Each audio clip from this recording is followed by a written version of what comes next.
എല്ലാ കൂട്ടുകാർക്കും പുതിയൊരു വീഡിയോയിലേക്ക് സ്വാഗതം. ഇന്ന് നമ്മൾ ചെയ്യാനായിട്ട് പോകുന്നത് കോവയ്ക്ക വെച്ചിട്ട് ചെയ്യാൻ പറ്റുന്ന ഈസി ആയിട്ടുള്ള റെസിപ്പിയാണ്. ചോറിനും ചപ്പാത്തിക്കും ഒക്കെ കഴിക്കാൻ പറ്റിയ അടിപൊളി ഒരു കോവയ്ക്ക മസാലയാണ് നമ്മളിന്ന് ചെയ്തെടുക്കാനായിട്ട് പോകുന്നത്. അപ്പോൾ 250 ഗ്രാം അളവിൽ കോവയ്ക്ക എടുത്തിട്ടുണ്ട്. അതുപോലെ തന്നെ ഒരു മീഡിയം സൈസ് വലുപ്പത്തിലുള്ള ഒരു സവാളയും എടുത്തിട്ടുണ്ട്. ഇത് നമുക്ക് നന്നായിട്ട് കഴുകി വൃത്തിയാക്കിയതിന് ശേഷം നമുക്ക് ചെറുതായിട്ടൊന്ന് കട്ട് ചെയ്തെടുക്കണം. അപ്പോൾ ഞാനിപ്പോൾ കോവയ്ക്കൊക്കെ തിന്നായിട്ടാണ് കട്ട് ചെയ്തെടുത്തേക്കുന്നത്. അപ്പോൾ കോവയ്ക്ക രണ്ടായിട്ടൊന്ന് കട്ട് ചെയ്തതിന് ശേഷം ചെറിയ പീസാക്കി നീളത്തിലൊന്ന് കട്ട് ചെയ്തെടുത്തേക്കുവാണ് ചെയ്യുന്നത്. പിന്നെ കോവയ്ക്ക എടുക്കുന്ന സമയത്ത് നമുക്ക് പഴുത്ത് പോയ കോവയ്ക്ക എടുക്കാതിരിക്കുന്നതാണ് നല്ലത്. കാരണം പഴുത്ത് പോയപ്പോൾ ഒത്തിരി ചുവന്ന് പോയ പഴുത്ത് പോയ കോവയ്ക്ക ആകുമ്പം നമുക്ക് ഈ ഒരു മസാല ചെയ്തെടുക്കുമ്പം ടേസ്റ്റ് വ്യത്യാസം ഉണ്ടാവും.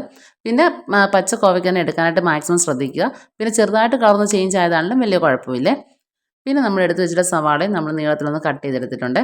ഇനി നമുക്കിതിലേക്ക് മസാലകൾ ചേർത്ത് കൊടുക്കാം. അപ്പോൾ ആദ്യം നമുക്കിതിലേക്കൊരു ആവശ്യമുള്ള ഉപ്പ് ചേർത്ത് കൊടുക്കാം. പിന്നെ ഒരു 1/4 ടീസ്പൂൺ മഞ്ഞൾപ്പൊടി, പിന്നെ ഞാൻ ഇവിടെ 2 ടേബിൾ സ്പൂൺ കാശ്മീരി ചില്ലി പൗഡറാണ് ചേർക്കുന്നത്. നിങ്ങൾക്ക് വേണമെങ്കിൽ പകുതി പകുതിയായിട്ട് ചേർത്ത് കൊടുക്കാം. സാധാ മുളക് പൊടി 1 ടേബിൾ സ്പൂൺ, പിന്നെ Kashmiri chilli powder 1 table spoon അങ്ങനെയും ചേർത്ത് കൊടുക്കാവുന്നതാണ്.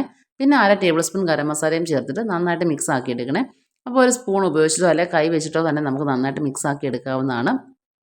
ഈ മസാലയും അതുപോലെ തന്നെ കോവയ്ക്കയും സവാളയൊക്കെ നന്നായിട്ടൊന്ന് മിക്സ് ആയി കിട്ടണം. അതിനുവേണ്ടി നന്നായിട്ടൊന്ന് മിക്സ് ചെയ്തതിന് ശേഷം നമുക്ക് 5 മിനിറ്റ് ഒന്ന് മാറ്റി വയ്ക്കാമേ. അതിനുശേഷം ബാക്കിയുള്ള കാര്യങ്ങൾ ചെയ്തെടുക്കാം. അപ്പോൾ ഒരു പാൻ ചൂടാക്കി അതിലേക്ക് നമുക്ക് വെളിച്ചെണ്ണ ഒഴിച്ചു കൊടുക്കാമേ. ഞാനിപ്പോൾ വെളിച്ചെണ്ണ യൂസ് ചെയ്ത് നിങ്ങൾക്ക് ഏത് എണ്ണ വേണമെങ്കിലും യൂസ് ചെയ്യാമേ. നന്നായിട്ടൊന്ന് ചൂടായി വരുന്ന സമയത്ത് നമുക്കിതിലേക്ക് മസാല ചേർത്ത് വെച്ചിട്ടുള്ള കോവയ്ക്ക ചേർത്ത് കൊടുക്കാമേ. ഇനി നമ്മളിതിലേക്ക് എക്സ്ട്രാ മസാലകളൊന്നും ചേർക്കുന്നില്ല. പിന്നെ ഉപ്പൊന്ന് ചെക്ക് ചെയ്ത് നോക്കിയിട്ട് ഉപ്പ് നിങ്ങൾക്ക് വേണമെങ്കിൽ മാത്രം ചേർത്ത് കൊടുത്താൽ മതി. എന്നിട്ട് നമുക്ക് 2-3 മിനിറ്റ് നന്നായിട്ടൊന്ന് വഴറ്റി കൊടുക്കാം. മീഡിയം ഫ്ലെയിമിലിട്ടാണ് ഞാൻ ഇന്ന് വഴറ്റിയെടുക്കുന്നത്. അത് നന്നായിട്ടൊന്ന് വഴറ്റിയതിന് ശേഷം നമുക്കിത് അടച്ച് വെച്ചിട്ടൊന്ന് കുക്ക് ചെയ്തെടുക്കണേ. അടച്ച് വെച്ചിട്ട് ഒരു 3-4 മിനിറ്റ് കൂടെ കുക്ക് ചെയ്യുമ്പോഴേക്കും നമ്മുടെ ഈ കോവയ്ക്കൊക്കെ നന്നായിട്ട് വെന്ത് കിട്ടുമേ. പിന്നെ അടച്ച് വെച്ച് കുക്ക് ചെയ്യുന്ന സമയത്ത് നമുക്ക് മീഡിയം ഫ്ലെയിമിലാക്കി വേണം ചെയ്യാനായിട്ട്. പിന്നെ ഇടയ്ക്കൊന്ന് ഓപ്പൺ ചെയ്തിട്ട് നോക്കുകയും വേണേ. കാരണം അടിവശമൊക്കെ കരിഞ്ഞ് പോവാതെ ശ്രദ്ധിക്കണേ. എന്നിട്ട് ഇടയ്ക്കൊക്കെ ഓപ്പൺ ചെയ്ത് നോക്കുക. അങ്ങനെ നമ്മുടെ കോവയ്ക്കൊക്കെ കുറച്ചൊന്ന് വെന്ത് കിട്ടിയിട്ടുണ്ട്. ഇനി വീണ്ടും നമുക്ക് 2 മിനിറ്റ് ഒന്ന് അടച്ച് വയ്ക്കാമേ. അപ്പോൾ ഞാൻ 2 മിനിറ്റ് കൂടുന്തോറും നമ്മളൊന്ന് ഇളക്കി കൊടുക്കുന്നുണ്ടായിരുന്നേ. അങ്ങനെ നമ്മുടെ കോവയ്ക്കൊക്കെ അടിപൊളിയായിട്ട് സെറ്റായി വന്നിട്ടുണ്ട്. ഇനി നമുക്കിത് ഓപ്പൺ ചെയ്തിട്ട് തന്നെ കുക്ക് ചെയ്തെടുക്കാമേ. ഈ മസാലയുടെയൊക്കെ ഒന്ന് വെള്ളമൊക്കെ ഒന്ന് വറ്റി നല്ല ഡ്രൈ ആയി കിട്ടുന്ന രീതിയിൽ നമുക്കൊന്ന് സെറ്റാക്കി ഇടണം. അപ്പോൾ അതിനുവേണ്ടി നമുക്ക് ഓപ്പൺ ചെയ്തിട്ട് കുക്ക് ചെയ്തെടുക്കാം. അപ്പോൾ ഫ്ലെയിം കുറച്ച് വെച്ചിട്ട് ചെയ്താൽ മതിയേ. കാരണം ഒത്തിരി കരിഞ്ഞു പോകരുത്. അതുകൊണ്ടാണ് ഫ്ലെയിം കുറച്ച് വെച്ചിട്ട് നമുക്ക് നന്നായിട്ടൊന്ന് മൊരിയിച്ചെടുക്കണേ. അപ്പോൾ ഇത് നമുക്ക് ചോറിൻ്റെ കൂടെ ആണെങ്കിലും ചപ്പാത്തിയുടെ ആണെങ്കിലും കഴിക്കാൻ പറ്റിയ അടിപൊളി ഒരു കോമ്പിനേഷനാണ്. എല്ലാവർക്കും ഒരുപാട് ഇഷ്ടപ്പെടുന്ന ഒരു റെസിപ്പി കൂടിയാണ് ഇത്. ഇപ്പോൾ നമ്മുടെ മസാലയൊക്കെ കുറച്ചൊന്ന് ഡ്രൈ ആയി വന്നിട്ടുണ്ട്. ഈ സമയത്ത് ഞാൻ കുറച്ച് കറിവേപ്പില ചേർത്ത് കൊടുക്കുന്നുണ്ട്. കറിവേപ്പില ചെറുതായിട്ടൊന്ന് പിച്ചിയിട്ട് കൊടുക്കുക. കറിവേപ്പിലയോടെ ചേർക്കുമ്പോഴേക്കും നല്ലൊരു സ്വാദാണ് നമ്മളുടെ ഈ ഒരു മസാലയ്ക്കും. എന്നിട്ട് വീണ്ടും നന്നായിട്ടൊന്ന് മിക്സ് ആക്കിയെടുക്കാം. ഇനി നിങ്ങൾക്ക് വേണമെങ്കിൽ കുറച്ചുകൂടെ ഡ്രൈ ആക്കണേ ആക്കിയെടുക്കാം. അതല്ല ഇങ്ങനെ വേണമെങ്കിൽ ഇങ്ങനെ തന്നെ എടുക്കാവുന്നതാണ്.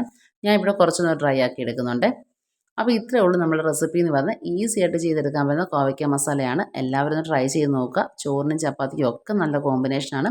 ഈ ഒരു മസാല ഉണ്ടെന്നുണ്ടെങ്കിൽ ചോറിന് നമുക്ക് വേറെ കറികളുടെ ഒന്നും ആവശ്യമില്ല. അത്രയ്ക്ക് ടേസ്റ്റി ആയിട്ടൊരു കോവയ്ക്ക മസാല ഫ്രൈ ആണ്. അപ്പോൾ എല്ലാവരും ട്രൈ ചെയ്ത് നോക്കിയിട്ട് ഫീഡ്ബാക്ക് അറിയിക്കുക. റെസിപ്പി ഇഷ്ടമായി ലൈക്ക് ചെയ്യാനും ഷെയർ ചെയ്യാനും പിന്നെ നമ്മുടെ ചാനലിലെ വീഡിയോ സബ്സ്ക്രൈബ് ചെയ്ത് കാണുന്നുണ്ടെങ്കിൽ ഒന്ന് സബ്സ്ക്രൈബ് ചെയ്ത് സപ്പോർട്ട് ചെയ്യണേ. സബ്സ്ക്രൈബ് ചെയ്യുമ്പോൾ തൊട്ടടുത്തുള്ള ബെല്ലൈക്കൺ ഓൾ എന്ന ഓപ്ഷൻ എനേബിൾ ചെയ്യാൻ മറക്കരുത്. അപ്പോൾ മാത്രമേ ഈ വീഡിയോ ഇടുന്ന സമയത്ത് നിങ്ങളുടെ ഫോണിൽ നോട്ടിഫിക്കേഷൻ കിട്ടുകയുള്ളൂ. അപ്പോൾ നമുക്ക് വീണ്ടും നല്ല റെസിപ്പിയുമായിട്ട് കാണാം. അതുവരേക്കും ബൈ. Thank you.